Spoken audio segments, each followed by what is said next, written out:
This week, we're looking at how Art Nouveau strategies moved beyond France and influenced designers across Europe and the United States. As we're looking at this, I want us to be asking a few questions.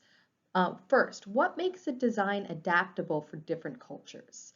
When we looked at Art Nouveau, we saw it as a very French thing, rooted in specific French historical events and styles.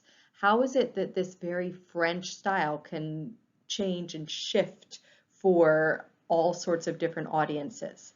And then we also want to analyze how designers adapt these specific French strategies to fit their particular viewers. In this lecture, we're only going to look at the United States. In the US, artists really saw France as being like the place for design, and it really was in the 19th century. Paris is sometimes called the capital of the 19th century, and we see it very much here. So artists want to imitate what's happening in France, but they also recognize that they have a far more conservative viewership than most French artists would.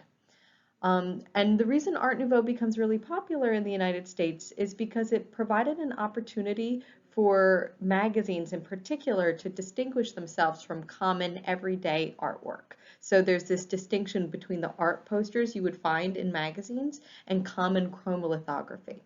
Magazines are the primary drivers of this style in the United States. It's a time when there are just like honestly, between 1895 and 1905, I think there were 7,000 different publications in the US.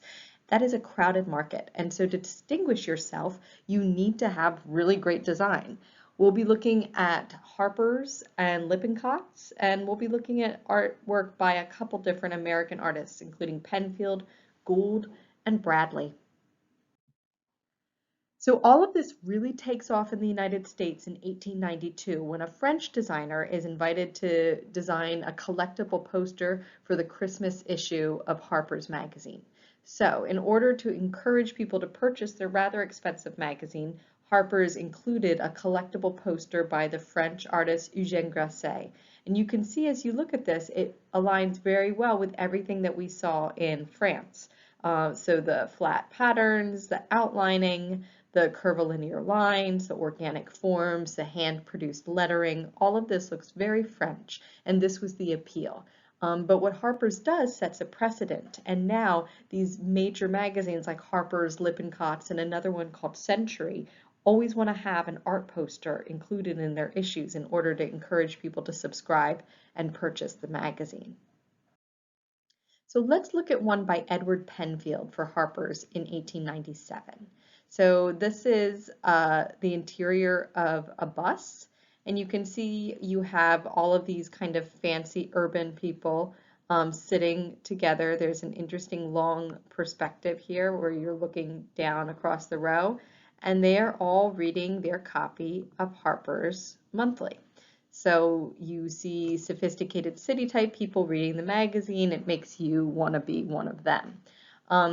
Let's compare this with the Udamaro Portrait of a Courtesan and look at the way that Penfield is really emulating so many of these things. Now, Penfield was in Paris. He trained in Paris between 1890 and 92, so he's very familiar with everything that's happening there. And you can see that he has the outlining. You can look at the flat pattern on the man's pants here. That aligns with it. But it also fits in really well because it's an urban scene and it's celebrating urban activity. They're on public transportation. All of this just really exhibits the life of this city in a way that would be pleasing. And once again, this is a lithograph. You can tell by the way you can see like the markings up here of the pen on the lithographic stone. Here's another example from Lippincott's. This is from February of 1897, the same year as the Harpers we were just looking at. And once again, we see a woman who sort of resembles a charrette woman, right? Or a charrette, as they were sometimes called. She has red hair, and you can see the curling spirals of it coming out of her bun. Let's compare her to Mucha's Gismonda. So the same color hair, the same verticality. However, she's far more severe, right? Like there's not anything about her that seems overly voluptuous. She seems very serious. She's reading, and this is supposed to make you want to buy Lippincott's and read this. The last one I want to look at is Will Bradley. This is his design for a magazine called The Chapbook. And what's interesting about Bradley is he doesn't go to Europe. He's largely self-trained, but he's good at integrating these styles. So this one also has a very Japanese look because of the flat patterning and the way these women wear a gown that is somewhat like a kimono. Um, the lettering here, I love the intersecting O's of the chapbook up there. It really is very similar to what we saw happening in Chéret.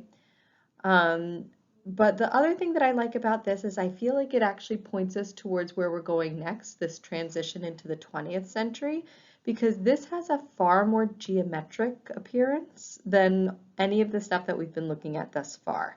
There's something about this that evokes a type of geometric abstraction that's going to be very important in the modern period moving forward.